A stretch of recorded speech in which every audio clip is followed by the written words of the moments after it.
I never thought I'd be the guy writing a story like this, but here we are. My name's Steve, and I've been married to Lisa for about 8 years now. Things weren't perfect, but I thought we had a pretty good thing going.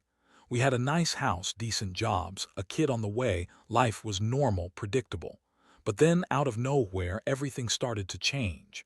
It started with little things. Lisa became more distant, secretive even. She started coming home late, making excuses about work or some girl's night out. She'd get defensive pretty quick if I asked about her phone or her whereabouts. I'd catch her lying about where she was going, but I didn't have any proof, so I didn't push her too hard. Still, I felt this gnawing suspicion, like something was off, but I didn't want to admit it. Then came the night I found her phone open on the couch. I wasn't snooping, honestly. I just sat down to grab a beer and her phone was right there. I saw a message pop up from someone I didn't recognize. It was a guy named Jake. The message was simple. Can't wait to see you. Tonight, been thinking about you all day. My stomach sank. I stared at it, trying to understand what it meant. Was she texting some guy or was it just a friend? But the way she was acting lately, I knew it wasn't innocent. I decided to dig a little. That night, I followed her on her next supposed girls' night. She said she was meeting her friends at a bar downtown. I waited outside, parked across the street, and watched her go inside. Moments later, a young guy, I'd say maybe 25 or 26, got into her car. The way they hugged, the way they looked at each other, I knew I was witnessing more than just friends catching up. That's when it hit me. She had been lying, sneaking around behind my back. And the worst part, that guy was her younger half-brother, Jack. I found out later that she'd been secretly seeing him for months. They met behind my back, outside of my knowledge. They even had coffee together more than once, apparently. I was floored. How could she do this? How could she betray me with her own family? I felt a mix of anger, betrayal, and confusion. I didn't sleep that night. I kept replaying everything, the late nights, the secret texts, the way she'd dodge my questions. It felt like I'd been hit by a truck. The trust I once had in her was shattered. I couldn't believe I'd been so blind, so naive. But I knew one thing for sure: I couldn't just accept this. I had to confront her. I had to hear what she had to say. But I also knew, deep down, this was just the beginning of something much darker. The next morning, I woke up with a heavy weight pressing down on my chest. I kept thinking about what I saw, what I'd uncovered, and I knew I couldn't keep this bottled up. I had to confront her, no matter how bad it would get. So I waited until she was awake, pretending everything was normal, trying to gather my thoughts. When she finally got up, she looked at me with her usual bitchy smirk, like she already knew she was getting away with something. "Morning, Steve," she said, flipping her hair. "Sleep well?" I took a deep breath. "Lisa, I need to talk to you about something important. It's about us, about you." She rolled her eyes. "What now? Did you forget I've got a meeting today? Can we make this quick?" That's when I decided to cut to the chase. "I saw the messages, the ones from Jake, the coffee dates, the late nights, and I followed you yesterday. You weren't with your friends, you were with Jack, your brother. How long has this been going on?" Her face changed in an instant: anger, annoyance, maybe even a bit of panic. "Oh, give me a break, Steve. You're overreacting. That's not what you think. Jack and I were just catching up. Family stuff, that's all." I clenched my fists. "Family stuff? Come on, don't insult my intelligence. I saw you hugging him, laughing with him like some lover, and I know about the coffee meetings. How long has this been going on?" She snapped. "You're so damn paranoid. You think I don't have enough on my plate. I'm not some cheating bitch, okay? Jack's just a brother, damn it. You're blowing this out of proportion." I looked her straight in the eyes. "You lied to me." "Lied about where you were?" "Lied about who you were with? How long has this been happening? Weeks? Months?" She crossed her arms, her face turning even more bitchy. "Look, Steve, I don't have time for your accusations. Maybe I've been stressed, maybe I needed someone to talk to. Jack's just, I don't know what you want me to say. I didn't do anything wrong. You're just insecure." That's when I felt a cold rage boil up. I'd trusted her for so long, I loved her, or at least I thought I did. And now I was standing here, hearing her lie to my face, excusing her cheating with her own brother. It was sick, twisted, and I felt like my world was crumbling. I told her I'd had enough, that I needed some space, and I left the house to clear my head. But deep down, I knew I wouldn't be able to ignore this. Not anymore. That night, I stayed awake, thinking about what I'd do next. How do you even process this kind of betrayal? I wasn't just dealing with her cheating. I was dealing with her betraying her own family with her brother. The more I thought about it, the more I realized this wasn't going to be something I could just brush off. I had to plan, had to figure out what revenge looked like in this mess. Because if she thought she could lie, cheat, and get away with it, she was dead wrong. And I wasn't the kind of guy to let a betrayal like this slide. After that night, things didn't get easier. If anything, they got worse. I couldn't shake the feeling of betrayal, but I also couldn't ignore the fact that Lisa was brazen about her lies. She started acting even more bitchy, snapping at me over small things, throwing insults when I questioned her. At first, I thought maybe she was just defensive because she knew I was onto her, but then I started to think she was deliberately pushing me away, trying to make me feel like I was the crazy one. I needed to know more. I needed proof beyond the texts and the coffee meetings, so I decided to set a trap. I went through her phone again, looking for anything concrete. I found a series of messages, more explicit than before, talk about sneaking away to meet Jack, planning secret encounters, even discussing what they'd do during those stolen moments. It was clear she was hiding something serious. Now, I can't lie, I felt a mix of anger, disgust, and pure heartbreak. The woman I married, the woman I loved, was secretly screwing her own brother. How sick is that? I knew I had to confront her again, but this time I needed to be ready for whatever she threw at me. I waited until she was out of the house, then I called Jack. I needed to hear it straight from him. I didn't want to accuse blindly, but I wanted the truth. When Jack answered, he was nervous, hesitant. I told him I knew about the affair, that I knew he'd been seeing Lisa behind my back. The silence on the other end was deafening. He finally broke down, admitted everything. Said they'd been seeing each other in secret for months, that they thought I didn't suspect a thing, that they'd even planned to run away together at some point. Hearing that from him felt like a punch to the gut. I'd never been so blindsided in my life.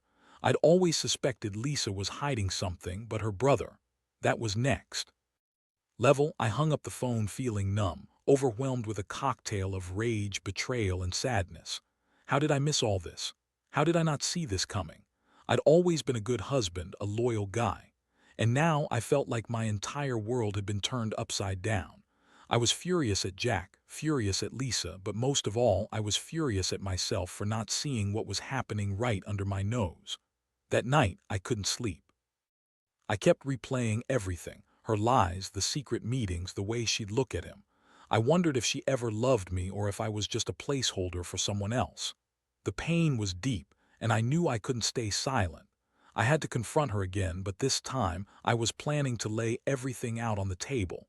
I wanted her to know I knew everything.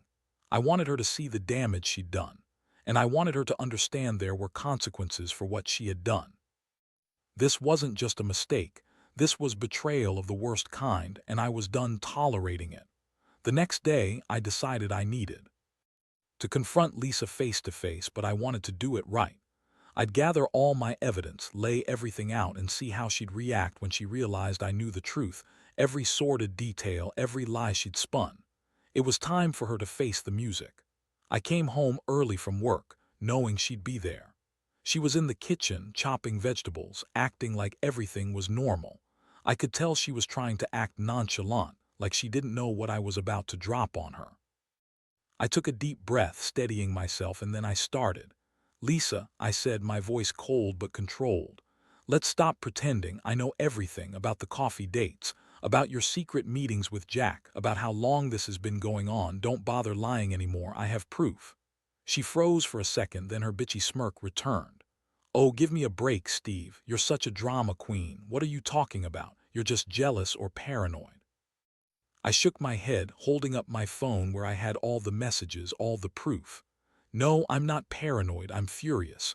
You've been lying to my face for months, and the worst part, you've been screwing your own brother behind my back. How long has this been going on? Spill it."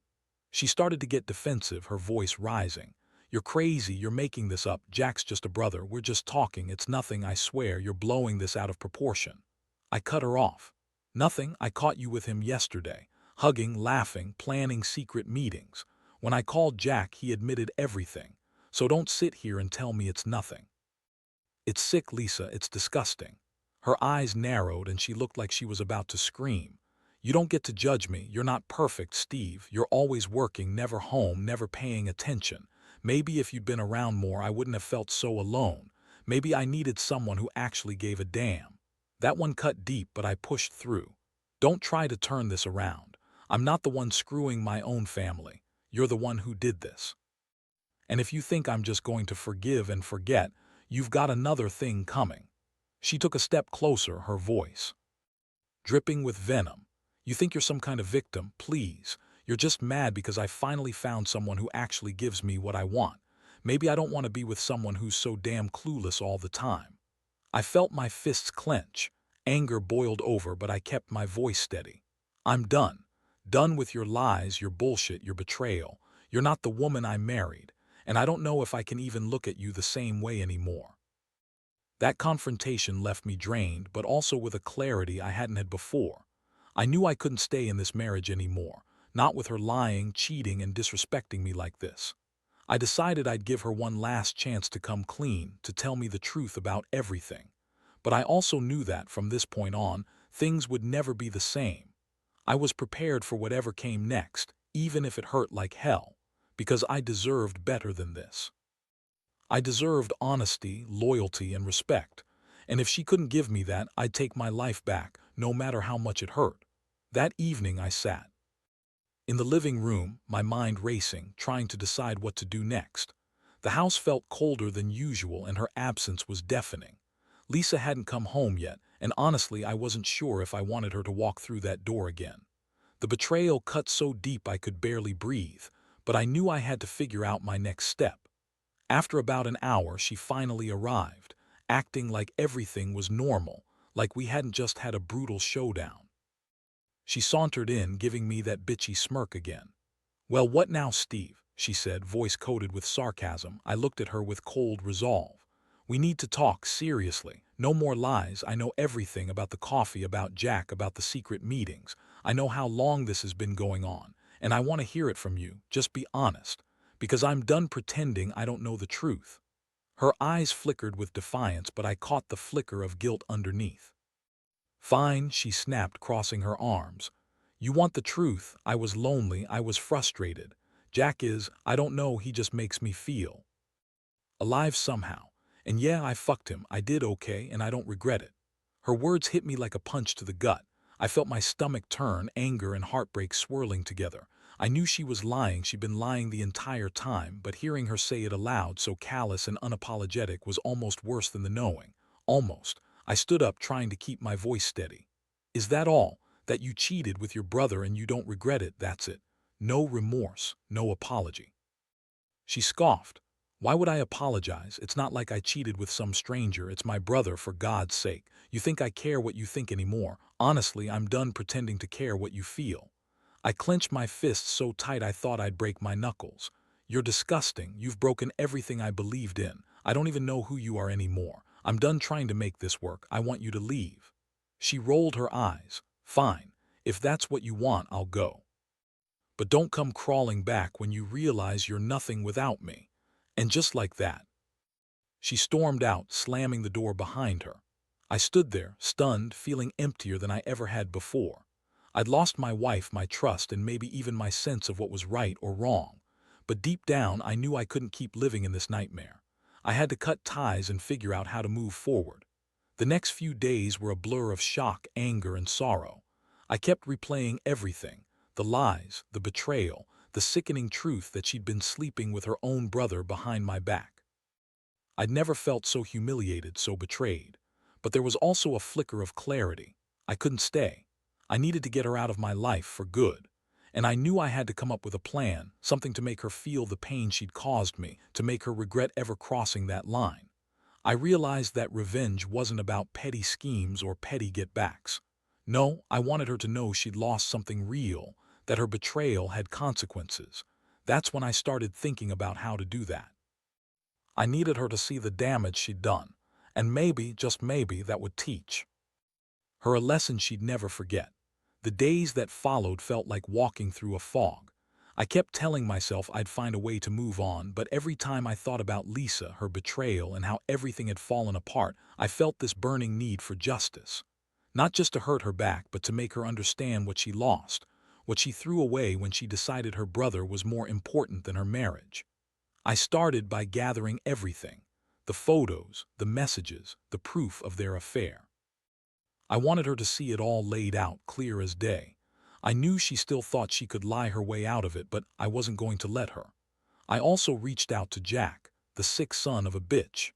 I didn't threaten him outright, but I made it clear I knew everything, and if he ever tried to contact her again or step into my life, I'd make sure everyone knew what he was. Then I hired a private investigator. I didn't want to be reckless, but I needed one last piece of evidence, some footage or recordings of her meeting with Jack, something irrefutable. When the pie brought me the footage, I watched it over and over, each time feeling a mixture of disgust and satisfaction. She was caught red-handed, kissing, touching, planning. It was all there. I waited for the perfect moment. I wanted her to see it, to understand exactly what she'd done. So I called her, told her I had something to show her. She responded with her usual bitchy attitude, trying to brush me off, but I didn't let her. I told her to come over, that I had proof she couldn't deny. When she arrived, I sat her down in the living room, handed her a folder with everything I'd collected. Her face paled as she looked through the photos and messages. She stammered, trying to deny, but I cut her off. "You lied to my face for months," I said. "You betrayed me with your own brother. Do you even realize how sick that is?" Her eyes welled with tears, but there was also a defiant edge, like she was trying to cling to that bitchy attitude until the very end. But I saw through it. I saw the cracks in her armor. She knew she was caught. There was no way out now. I stood up, voice cold and firm. "This is over. I want you gone. Don't bother calling or coming back. I'm done with you, and I want nothing to do with you anymore." And I meant every word. She looked at me, furious and broken, then turned and left without a word. I watched her walk out the door, knowing that this chapter of my life was finally closed. I felt a strange mix of relief and emptiness, like I'd lost something I never truly had, but also gained my freedom. Looking back, I realized the betrayal taught me a lot about trust, about how fragile it can be, and about how sometimes you have to tear everything down to rebuild. I didn't go looking for revenge. Truthfully, I just wanted her to understand the damage she'd caused. And in the end, I learned that sometimes the best revenge is simply walking away and reclaiming your life. I hope my story helps someone out there. If you find yourself in a similar situation, remember, trust is fragile and betrayal cuts deep. But you're stronger than you think. Stand up for yourself. Don't let someone else's sickness define your life. There's a way to move forward, even from the deepest wounds.